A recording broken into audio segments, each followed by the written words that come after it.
ami te alaron shuai do eipo min shuai veng che ti turin voinia hian isuan he na tlulu tila sumia shuai te chuwa vanangel tenen lim takin an la leng do nani itel vengem vanangel tenen chuan lalpa in fakho vengem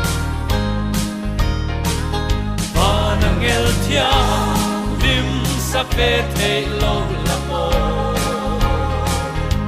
không ai nằm mà là môi bên chu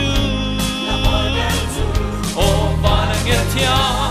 niềm sắc về thầy lâu là mô cây mi sual bê chân đầm na la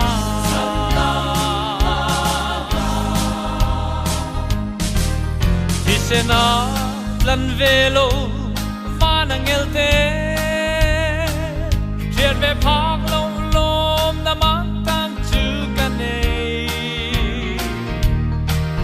Tu nạ ban hùng nua mà dài vô mà xê Không ai nà mang dài trôi hùng chuan Á râu quỳ doan dô can Và nà nghèl thia Lim sắc về thầy lâu là mô Không ai nằm mà là môi bên chu ô và là nghe theo tim sắc về thầy lâu là mô cây mi sual bê chân đầm na la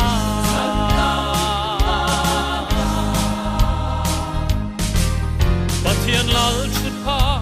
râu bụi hual về Thianghlim ti nan zai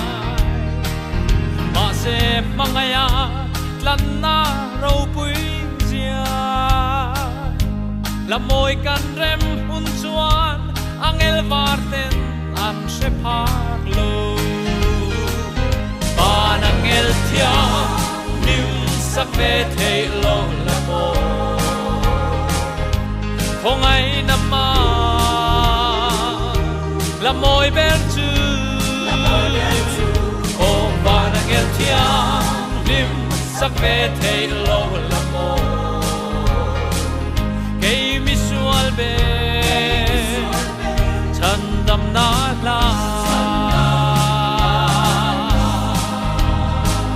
và nàng nghe Thianghlim sắc về thầy lâu là mô không ai nằm mà là môi bên chu